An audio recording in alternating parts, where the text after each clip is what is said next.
Hello and what is up, YouTube? My name is G3Iron, and we just got the 3.10.1C patch notes that are going to be coming out later on this week on Thursday or Friday New Zealand time. This is the first that I'm going to be reading through them, so all of my reactions will, of course, be hyperbolic and disproportionate to the actual reality of things. But without any further ado, let's jump right into these here patch notes.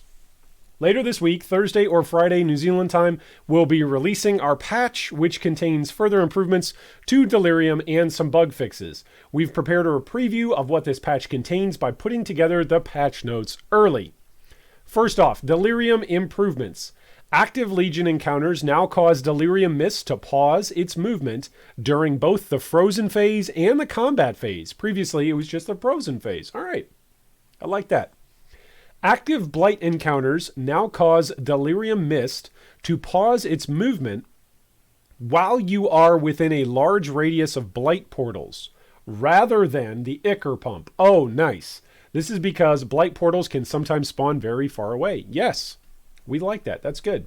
Reduce the height of Delirium rewards bars so that the top of the images is actually where you receive the rewards. All right, nice UI improvement. Reduce the volume of Vengeful Skyfire's Meteor Impact. The Purposeful Harbinger Notable now grants 10% increased effect of aura buffs from skills on you for each herald affecting you. Reduced the value of auras from your skills, granting 0.2% of life regenerated per second to you and your allies, found on the Replenishing Presence Notable to 0.1%. So that's getting cut in half. All sources of percent increased effect of auras on you now instead grant increased effect of non-curse auras from your skills on you. Ugh, as if we couldn't get any wordier. Okay. The Large Cluster Jewel, which grants 12% increased damage with bows, now also grants 12% increased damage over time with bow skills. Huh. Okay, that's an interesting buff for dot bow builds. The split versions of Spore Plume can no longer be affected by Delirium modifiers. Arrows can no longer stick in walls and simulacrum areas. Good. I'm glad they saw this one. That was a funny post the other day. That's good news. Fixed a bug where simulacrum splinters dropped immediately following an incursion encounter rather than being accumulated and then dropped in stacks at the conclusion of a Delirium encounter. Okay. So that's kind of interesting. Okay, so hear me out here for just a second.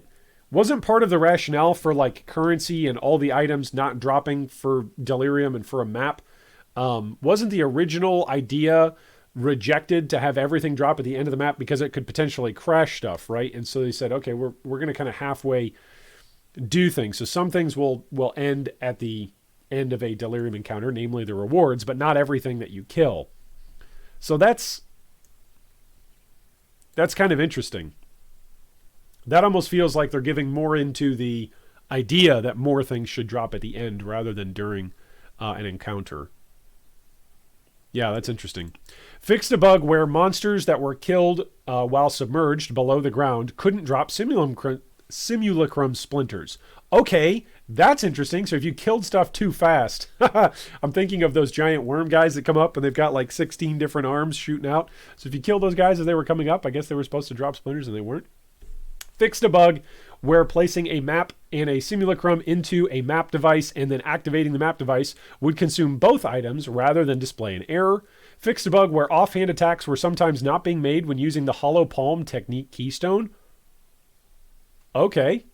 Fixed a bug where temporary monsters created by Delirium modifiers such as Crushing Leap could themselves gain Delirium modifiers. Oh, that's terrifying. Fixed a bug where monsters with the Crushing Leap Delirium modifier could track your location even after you ran until it was off screen, allowing it to leap slam towards you unexpectedly. That's where some of those leap slam comes from. Okay, that makes sense. Fixed a bug introduced in 3.10.1 where monsters with the Vengeful Stalker Delirium modifier could sometimes become untargetable. Fixed a bug where running away from Kosis, the Revelation, while he was casting his beam skill and then returning would cause him to visually stop taking actions. Oh, I bet people weren't abusing the heck out of that if they figured that out. That actually sounds game breaking, like actually breaking the game. Fixed a bug where Delirium volatiles remained visible, though inactive, if they were killed by the Delirium mist receding. Fixed a bug where the effects of the snipe skill granted by the Asylum unique helmet were not correctly removed after using the skill. General improvements. Okay, here we go. Here's going to be the long list of fixes and general improvements. Cirrus, Awakener of Worlds, will now only use his Meteor and Corridor skills when his apparition is not using a skill. Nice. Conquerors can no longer spawn in a region if you already have their Watchstone from that region. This only applies until you can access Cirrus, Awakener of Worlds. That makes sense. Yeah, it has to only apply until you can access him. Conquerors can no longer spawn in the corner regions of the Atlas if you have already encountered them until you encounter a different Conqueror in that corner region. Okay, so there goes the Conqueror Infinite spawn strat. Updated the Atlas inventory hovers to make it clearer when a Conqueror cannot spawn in a given region. Added a warning to the map device which displays when you insert a map of a tier that isn't high enough to spawn a Conqueror. Oh, that's great. That is a great quality of life thing. A lot of players over the last couple of days have been asking me as they fill out their Atlas and collect Watchstones, hey, how do we know which map tier it needs to be? That's going to be really helpful. Seriously, that is a new player-friendly thing. That's a good thing. That's 2 thumbs up from across the board from me. Regions now must have a Citadel to be able to spawn influence on the Atlas. The progress towards a Watchstone can now be seen when hovering over Citadels. Influence indicators in the map stash tab now only display on maps that have a map tier that is equal to or greater than what is required for the current tier Conqueror encounter of that region. Added a notification that displays when unlocking favorite map slots. Casting an instant skill that is bound to the left mouse button now also causes your character to move to where your cursor was. Previously, a single click would not cause your character to move. Okay, so quick quality of life thing. If you are using brand skills, for instance, put your brand recall on your left mouse button and you can maneuver using that, and you will just always be clicking in order to walk. And then whenever your brand recall is available and off of cooldown, it will then go off because you're left clicking to move everywhere. So that's fantastic. Same thing is true for war cries. I'm sure there's other stuff out there as well. That's some serious quality of life.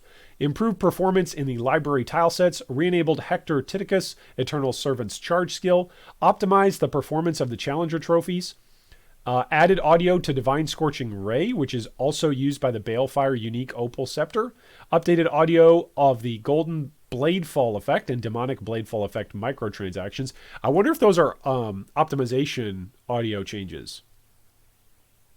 Because we all know, or many of us know, that if you change some of the sound settings on your Path of Exile, you'll actually have improved performance. So I wonder if that's what that audio is.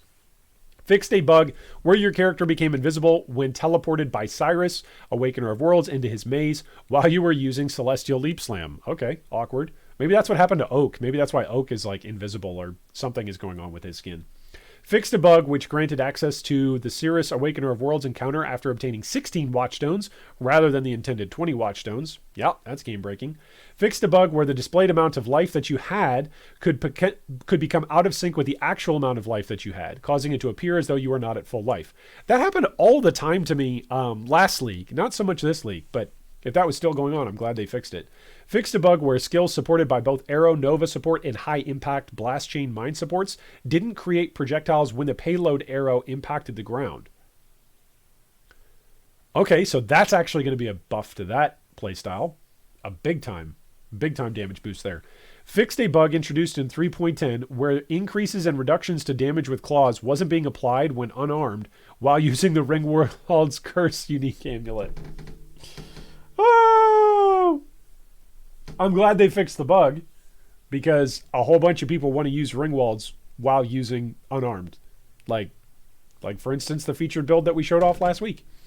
Fixed a bug where the Snow Cloak buff granted by They of Tull didn't have a description.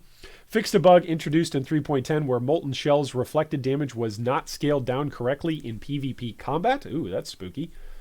Fixed several instance crashes. Fixed a client crash that could occur if you were viewing Zana's maps for a mission when a map was selected and then opened by Zana. Fixed a client crash that could occur when using Arcane Cloak. fixed a crash when using brand recall on storm brands, and fixed a crash during betrayal research encounters. Oh, that's good. That one's actually happened to me, I think. I've had it happen where I go into the betrayal research encounters and then you like can't leave. It's kind of like what was happening with the Vol encounters, with the Vol side areas that they added into maps last league, where you just go in and it's like fail to leave the instance. Our trade API is currently under a very heavy load, and a lot of this load appears to be due to third-party programs that are not respecting reasonable rate limits. In addition to our ongoing work on trade API performance, we are also temporarily rate limiting or blocking programs that are spamming our API with too many requests too quickly. This should provide better performance for users making a reasonable number of requests. Hey, that's good. So people who had, a gazillion tabs open on live search, yeah, interesting. And people who are running programs to accomplish those ends. Yeah, good. Limit those people. Our rate limit rules should be considered flexible and will be tweaked to maintain service reliability. If your tool is not working, make sure you're running the latest version. And if you're a tool developer, implement backoffs when you receive an unsuccessful response. Hey, that's great. Posted by Natalia from Grinding Gear Games. Okay, so there's a couple of things here. The big thing that everybody in the economy was freaking out about over the last 24 hours is Purposeful Harbinger, and then the way how things are going to work with interacting with particular ascendancies. I'm going to say this right here and right now from an economic perspective.